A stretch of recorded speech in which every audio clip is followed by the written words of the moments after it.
Hi, I'm Lauren Gotting, new business director at URM Consulting.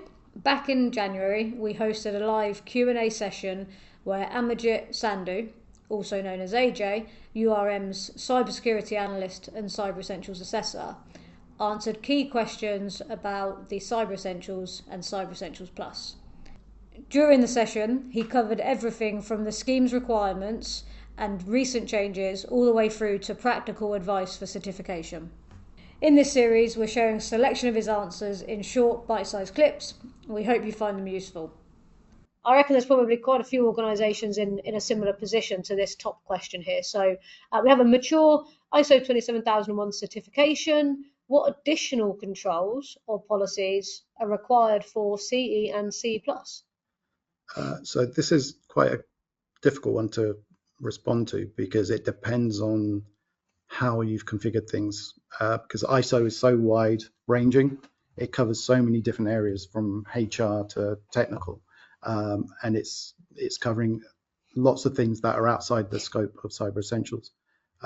One area that can cause an issue is where ISO has a risk acceptance element to it. So you can accept risk by insurance, you can mitigate risk, whereas for Cyber Essentials, it's quite binary. It has to be patched. You can't decide whether or not you think it's a risk or not, or your organization has some other mitigations.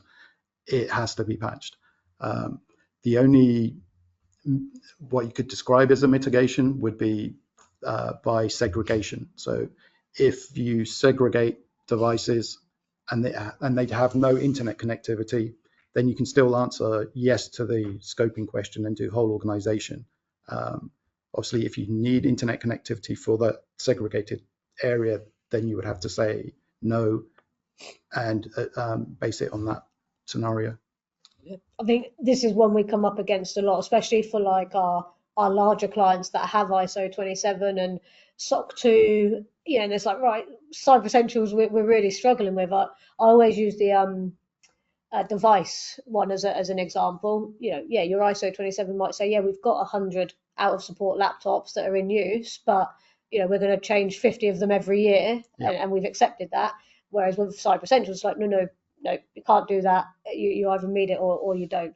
But there's sort of not any specific then additional controls. They can all be sort of used interchangeably, I suppose, in terms of password policies as well and keeping things up to date. That may fall in with your information security management system anyway. Again, it's back to the depends. It depends on what you have. Yeah.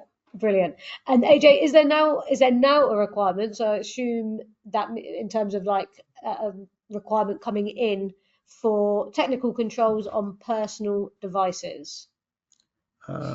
Yep. So that's always been there, but it's not in the same way people think. It doesn't require that to be an agent or software installed on your device to check or control it.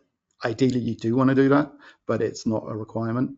And the technical controls can be via an MDM type solution or MAM, where you're restricting applications, or any sort of control and policy which is preventing a device that isn't compliant from connecting to your information, your networks, etc. I would say one step further. I think it said something about clients, people refusing to connect, refusing to install an agent. It is a risk when you use BYOD, because from a hacking point of view, that's an easier target than one that's controlled. So you're risking your business basically by allowing BYD. And if you have the good controls in place, you do mitigate that. But if you're just allowing them, then you do face the additional risk. And if they're not allowing you to access their devices, then possibly maybe you have a policy where you do just give them a device rather than get them to use their own. Thank you, AJ, and thank you for watching. URM is hosting a free webinar in July where we'll be exploring the recent changes to the Cyber Essentials scheme and the Cyber Essentials Plus scheme in more detail.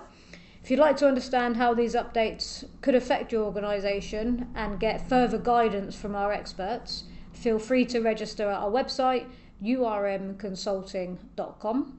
On the website, you'll have a chance to submit any questions ahead of time, and you'll of course be able to ask more during the live session, where no question will be left unanswered. If we don't hit them all on the live session, we'll reach out to address them one-to-one.